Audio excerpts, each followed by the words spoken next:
World's pool play format has been announced, and we gotta talk about it. Yo, what's up, guys? Why Not Be Reckless, aka Why Not Be Casting. I'm one of the commentators, analysts, grassroots content creators, and we have another HCS report where today we'll be breaking down all of the pool play action that we're going to see for the final major LAN tournament of the season. It's your world championship, and by the end of next week, we are going to be crowning a world champion. While we do know what the pools are going to look like, including the 4th seeded teams, lots of times when we go into pool play in these tournaments, we know what the first 3 teams are, but there's an open bracket to decide who makes it into the 4th place spot. Well, they did things a little bit different for the Halo World Championships. Back at Salt Lake City, there was a play-in tournament that was involved. So what ended up happening was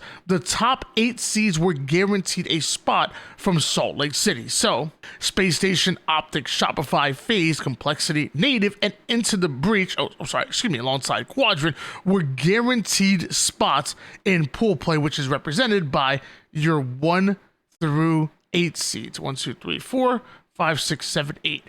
From there, the next 4 spots were determined by points that you were able to accumulate throughout the entire season. So even though Pure didn't have the best tournament at Salt Lake City compared to their Atlanta performance, they took your number 9 seed, Sentinels took number 10, Cloud9 11, and Team Lethal Fox guaranteeing their spot based on points that they were able to accumulate throughout the entire season. So Pure, Sentinels, and Cloud9, although again didn't have exactly the tournament they wanted to have back in Salt Lake City, they still guaranteed their spot from Worlds. And then that play-in tournament that we were talking about before, well, what they did was they took the next 8 teams based on points, and they said, you guys play one best of 5, I think it was a best of 7 series. You play one best of 7 series against each other.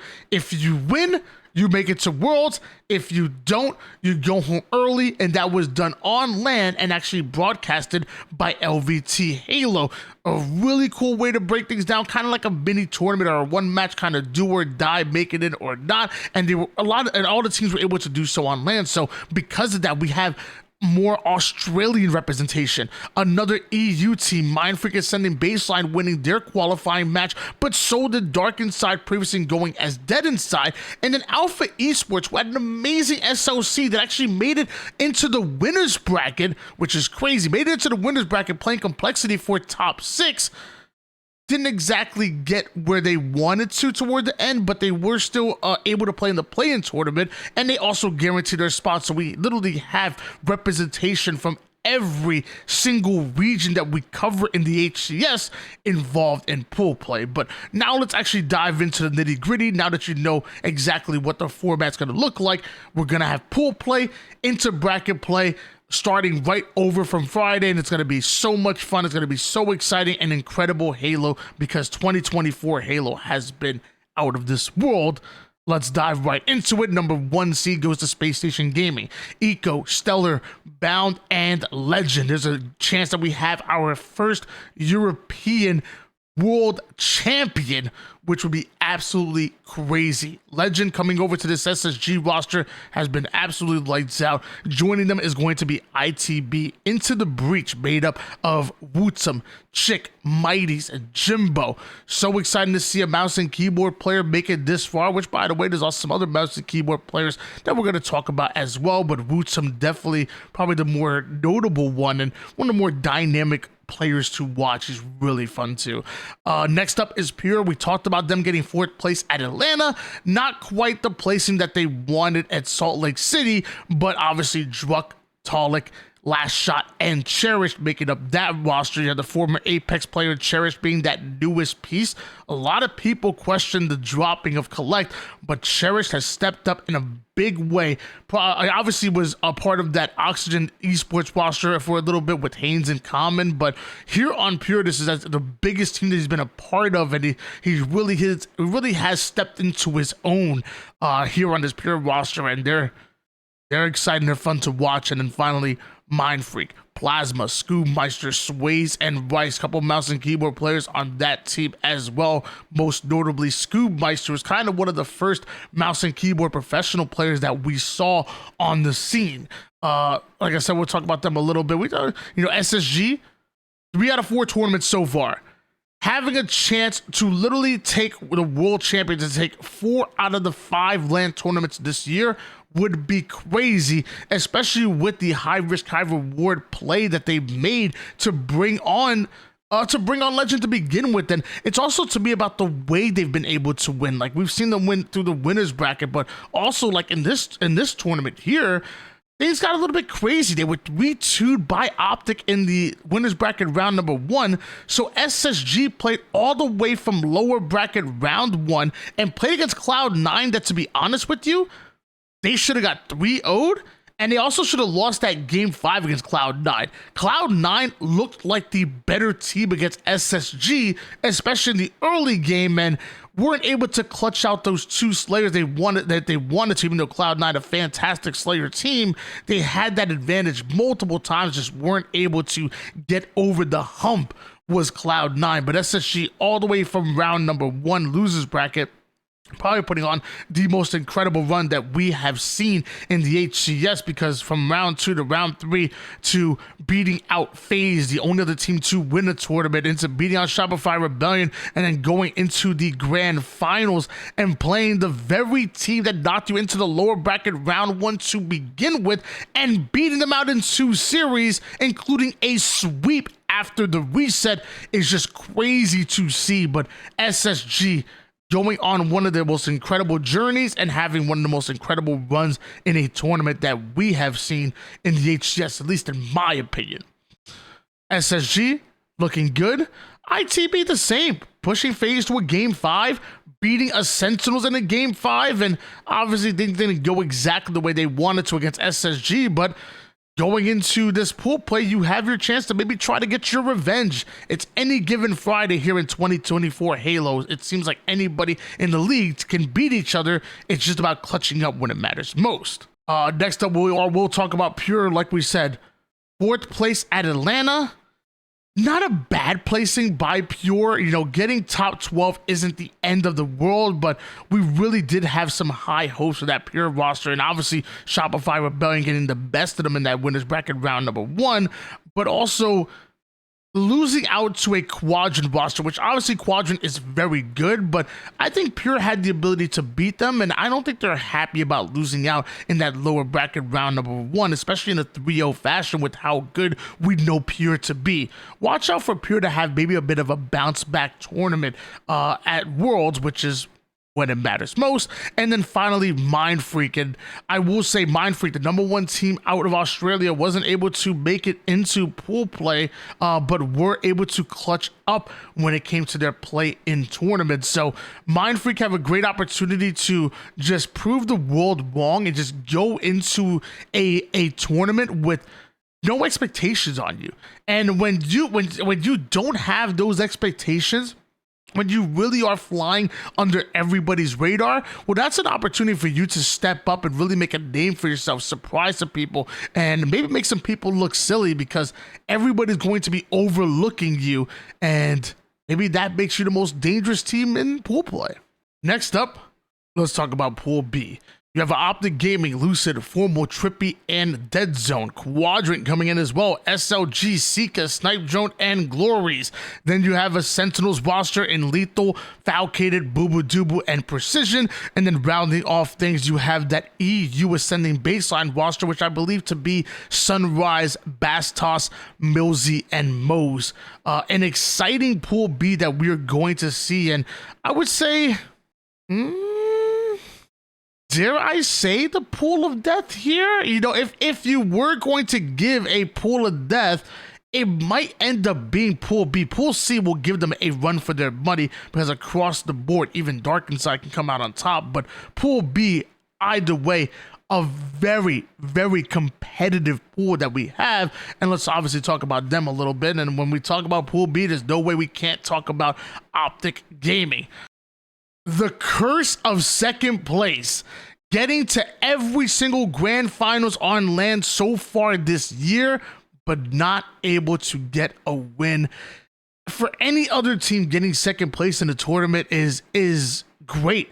You're celebrating, you know, break out the red panties, you know, everything is going good if you're able to make it into second place on each and every one of these tournaments. But Optic have championship aspirations, and anything but a win will feel disappointing for Optic, especially in the moment. Optic Gaming, they want to win. They're hungry for it. And maybe Worlds is where they do it. However, we can't sit here and ignore the fact that SOC was their time. You 3-2'd SSG, your biggest competition in winners bracket round number 1. Take down FaZe, your second biggest competition, and then also take down the ultimate Dark Horse squad in Shopify Rebellion, the winners bracket finals. You defeated every single team that you have to get to in order to win a tournament, and then have the advantage of only having to win one best of 5 series, or should be best of 7 series in the grand finals in order to finally take your first tournament. This was your moment. And you still weren't able to get over the hump. Like we said, SSG coming out with the win and one of the greatest ones that we have seen in HCS history, giving Optic once again their second place finish. Well, now we go into a pool B that's going to be competitive, because we know the likes of Sentinels always push you the distance. It's always a great matchup when we see Optic versus Sentinels, and Sentinels have gotten good wins on Optic Gaming in the past, and we all know that Quadrant, SOG, and Sika have made history on the backs of Optic Gaming in their own house back at HCS Arlington. This is obviously going back in year 2, where they got the highest placing any EU team has ever gotten by beating this very Optic Gaming roster. A bit of a rivalry, but one that Optic Gaming would never kind of overlook Quadrant ever again after that moment. They never want to live that up. But either way, a very competitive 2 and 3 seed. And again, even with ascending baseline, a lot of teams counting out ascending baseline, the same thing we kind of said about Mind Freak. This can be your moment to shine. Moze has been there, done that.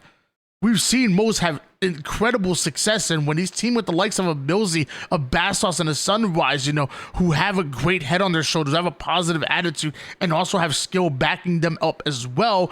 This is a roster, obviously, that can upset teams, and who knows, maybe things can happen. I want to say ascending baseline are going to be no pushovers in this pool, and it's going to be so excited to watch. Meanwhile, Quadrant are an interesting team. You know, obviously when we go back to Atlanta, Quadrant didn't exactly have the performance they wanted. They got 3-0'd by Shopify Rebellion back in Atlanta, and then ran into the Breach, which has been their, you know, European rivals. You go to a tournament on North American soil where most of the teams, 80%, 90% of the teams are North American, or at least in any other region besides your own. And then you end up running into the same exact team that you've been rivaling against, that you've been playing against every single finals in your tournaments within the EU. It was really surprising, but one that Into the Breach was able to come out on top. 3-2 in favor of Into the Breach over Quadrant, and that was pretty upsetting for them. They came back with that heat, like we kind of talked about before, a big 3-0 over Pure. But then you end up losing out to Native Gaming in a 3-1 fashion. Although Native Gaming are a really good team, Quadrant can beat them. We could have seen Quadrant in this matchup against FaZe in the losers quarterfinals, and who knows what happens from there. But obviously, Quadrant very good, wanting a bounce back tournament here at Worlds. And again, we keep saying, you know, what better time to do it. Also, Sentinels in kind of a very similar boat. Sentinels, I mean, let's be honest, they had an abysmal performance against in SLC, excuse me. Like, for a team that was formerly the 4th seeded team in the world, you know, people argued top 4 in the entire world. In fact, on the desk back at Arlington, we called it a big 4 instead of a big 3, and that's because Sentinels were in that conversation. And to lose out to Space Station Gaming is not the end of the world, but to lose out to Alpha Esports, which, by the way, Alpha Esports are a team that made it into pool play, but not through the winner's side. If you know how pool play works, very similarly to a double elimination tournament, you're going to have 2 teams that make it from the winner's side and then 2 teams to make it from the loser's side. So theoretically speaking, on paper, Alpha Esports weren't even top 2 out of the open bracket, and Sentinels, who formerly were number 4 ranked in the world, couldn't beat them. It's crazy to think about. Sentinels definitely want a bounce back, probably even more than Quadra do, because after starting off in the lower bracket, you weren't even able to get your get back in that lower bracket. You lost to it Into the Breach, which obviously is another team that, again, good. I don't want to take anything away from them, but a team that you can beat. Again, we have expectations when we talk about that Sentinels roster. Expectations of making deep runs in the winner's bracket, of making deep runs in the lower bracket, of upsetting the likes of the Space Station Gamings, the Phases, the Optics, and maybe even the Shopify Rebellion as well. We have expectations on Sentinels, and they underperformed in a huge way. I hate to be mean. I hate to gotta be real. They shit the bed. We want to see more from them coming at Worlds, and they're going to be able to do so because they will be tested early in Pool B. And I want to, if I'm Sentinels, I want to see them take, if not the number 1 seed out of pools, number 2. You do not want to be in that lower bracket and put yourself in a must-win position again against a hungry team that's looking to make their name off of your back. So watch out for Sentinels. Next up, we got to talk about Pool C, and with Pool C, we're talking about Solstice, Psycho, Suppressed, and Mental making up this Shopify Rebellion, Native Gaming, APG, Barcode Tapping Buttons, and Gilkey, Cloud9, Septify, Manny, Sab, and Suspector, and then you have Dark Inside, formerly Dead Inside, Descendant, Envor, Ezo, and Piggy. You got Manny and the Soul Snipe in the same pool, which is really fun. You know, 2 best friends going at each other is going to be interesting to watch. You got a world champion in the likes of APG. You have an Envor and Soul Snipe, which they have an interesting backstory to them. You know, there's rivalries in the league, and Envor and Soul Snipe kind of walked a parallel line on their way to Halo Infinite, so a bit of a rivalry there, and that's going to be really fun to watch. Just all around, there's a lot of matchups that you're going to want to see, but when we talk about this, we got to talk about Shopify Rebellion and I hate to say it, but their inability to get it done when it comes to Championship Sunday. They were getting beaten up on Championship Sundays at Arlington, into London, into Atlanta, and I thought in Salt Lake City things would change, and they did a little bit. You know, you were able to make it to a winners bracket finals number 1, which is amazing. That guarantees you top 3 in the tournament, regardless of having to, you know, clutch up in the lower bracket semifinals. So that's really, really good for them. But you push Optic to the edge, to their breaking point, into a game 5. But again, not able to clutch up on them. And this is an Optic Gaming that Shopify Rebellion has beaten in the past. It's not like, you know, obviously Optic have expectations of winning tournaments, but it's not like they are unbeatable if you're Shopify Rebellion. And then in the lower bracket, you know, you didn't put up much of a fight against SSG. You got 3-0'd, and, you know, the oddball, somewhat close, not really, still felt kind of dominant if you watched it. A 50-42 recharge, you know, not out of the realm of winning, but an 8-kill advantage of the Slayer is fairly decisive. And then a 2-0 in King of the Hill, where she simply played time and you ran out of it, not able to take a single hill to Shopify Rebellion, and got swept out of the tournament.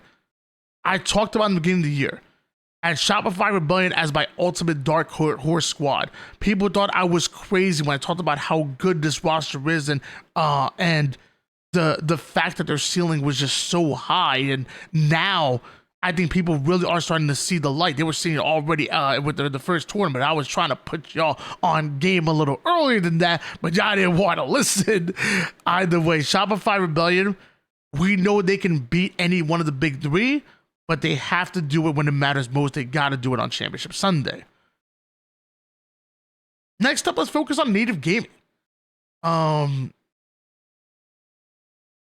Native Gaming definitely struggled early this year, and this roster has seen so many changes, some going back to like their old formula, you know, bringing back Barcode and tapping Bunch who were on that roster back in season 2, same with Gilkey, and then having APG, a world champion, filling that role. You know, we've seen the likes of Mick win on that roster for a very long time. We saw even Neptune from Halo, then Call of Duty, now back to Call of Duty, but things didn't work out exactly the way they wanted to with him. You know, Colette, we saw many players kind of cycle through this Native Gaming roster, and maybe now they might have found the formula they were looking for. We saw them beat out Optic in one of the online tournaments. We saw them obviously beat an Alpha Esports and even a Quadrant, which is a huge win for Native Gaming.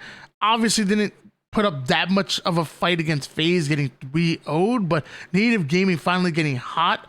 Going into Worlds is going to be huge for their mental, and they're a team, another team that maybe is a dark horse squad to make it into your quarters, maybe go on a deep run into a semifinals matchup, and make it to a top 6 if things go their way. I mean, Native Gaming, you've already beaten Quadrant. You know, the other teams in that conversation are going to be like the Into the Breaches, the Cloud9s, the Sentinels, the Natives. So I'm sorry, the Complexities. So if you already showed you can beat Quadrant, you know, maybe you can beat Pure and everybody else I said, and talk about making it into a top 6 or even above. We'll see exactly what happens from there. Meanwhile, Cloud9, a team that should have knocked out the champions in a 3-0. Cloud9 have been known now to just get these heartbreaking defeats, get right there. So close seemingly, but yet so far away. Cloud9 have been getting better and better and putting themselves in opportunities and positions to make it deep within tournaments and upset some of the biggest names that we have in our league. But another team that just hasn't been able to figure out how to get over the hump. Cloud9, they got a bright future, I will admit that, but another team that has to clutch up. We want to see more out of them. And then Dark Inside, you know, we talk about that roster, you know, with like we said, with Descendant, Envor, Ezzo, and Piggy. And these are players that kind of been there, done that. Players and Envor and Piggy, and even Descendant. And I always talk about with Envor and Piggy, you have a great foundation of players that are simply not going to miss shots, that are going to play a good fundamental game. But then you have the likes of Descendant and Ezzo, who can be those swing players and make dynamic plays that really can be game changers. I like the way this Dark Inside roster is put together, and as good as I say Native and Cloud9 are, they're beatable. If you're Dark Inside, you're thinking this is the pool that you want to be in, because you may not be the favorites, but I feel like it's not too far-fetched for us to say that Dark Inside can finish second in their pools. That's how winnable these two matches are. And honestly, even a Shopify Rebellion, maybe you shake Shopify Rebellion early and have them just not ready for you because you're coming out hot. I think Dark Inside are in an incredible position where anything could happen. And any one of these matchups they get into are winnable. So Dark Inside, the preparation is going to be key. And you really have to show us what you got, because the conversation around this team can change crazy like with a couple good wins in Pool C. Next up, we got to talk about FaZe, World 2, Snakebite, Frosty, and Renegade coming in, and team with high expectations coming into this season. As dominant as they were in Season 2, it seems the league has gotten a lot better with some of the recent changes to an SSG and the recent change to an Optic and everybody else stepping up their game as well. FaZe stayed the same and didn't exactly have the results that they wanted to in Season 3 as they did in Season 2. only one tournament this year seems disappointing for FaZe, especially when you talk about the top sixes, the top four, just not what you want to see out of FaZe Clan. But the World Championship is where you change that narrative, and maybe FaZe can do literally just that, because their pool feels kind of a little bit easier. Like, I obviously want to give a shout out to Complexity for making it as far as they did. Made it into the winners bracket in Atlanta, also make it into the winners bracket semifinals. But definitely things going their way, especially after beating Optic. That was crazy what we saw them do to an Optic gaming roster. It feels like FaZe versus Complexity. Obviously, Ryan Brain, Huss, and Breaking Shot as your second seed should feel like an easier road for this FaZe roster to make it into a semifinals or even a winners bracket finals, with the way the bracket should end up being.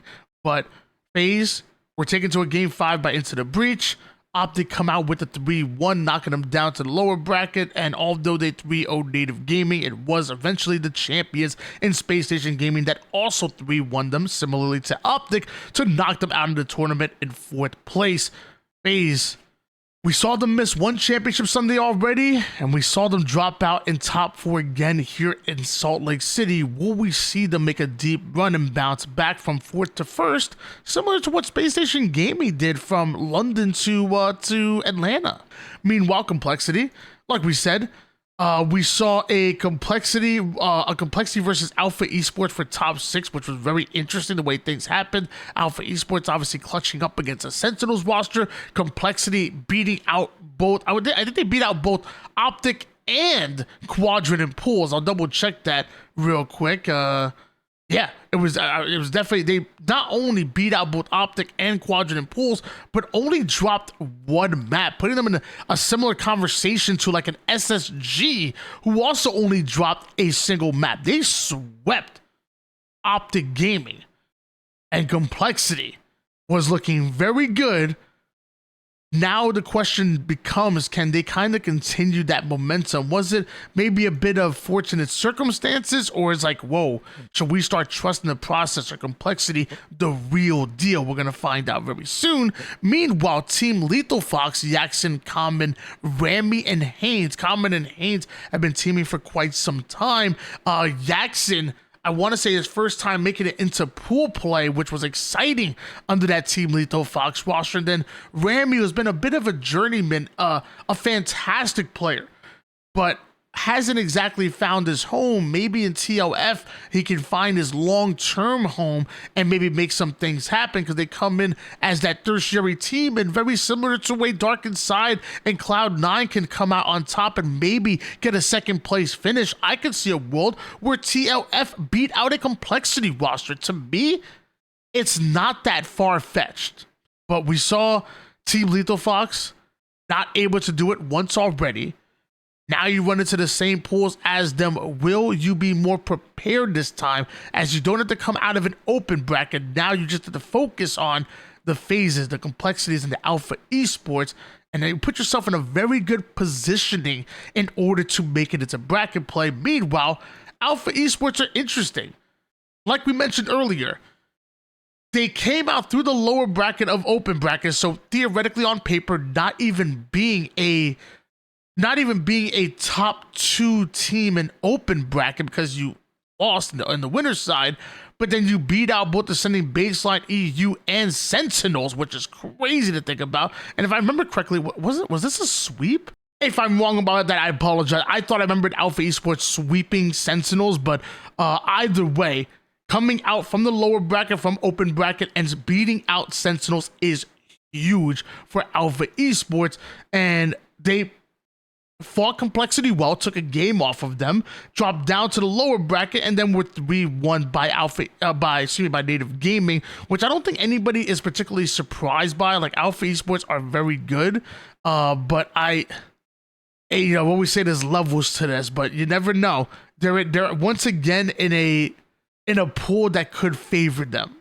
They're once again in a pool that can favor them is a Drift, Lure, Noble, Asset, and Coach Nugget coming in because theoretically Alpha Esports can beat TLF and Complexity are beatable as well. So if you're Alpha Esports, you're probably feeling really good about your pool. Maybe not so much the phase side, but I feel like lots of times when you come in as that tertiary or that fourth place team, you're more focused on second place and below than you are the first place team, even though you got to be prepared for everybody. I feel like that's kind of what you got to have your eyes set on, to maybe steal away a second place seed or a third place seed to make it from pool play into a bracket play. But either way, your Halo World Championships, no open bracket.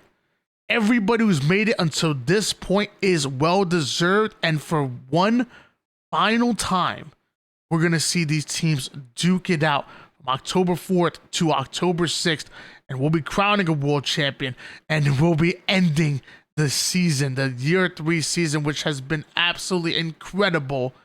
This is the final land, and it's pretty sad. It's pretty sad saying that. It's been an incredible season, but that's your HCS report, guys. If you like this type of content, you already know, like, subscribe, all that good stuff. We do this live on Twitch and then do a bit of editing it up, and then we put it on the YouTube, doing some more YouTube shorts and stuff as well, putting clips out there and putting out some like quick updates as well. So watch out for the YouTube shorts, just like you're watching out for the long form content. And until next time,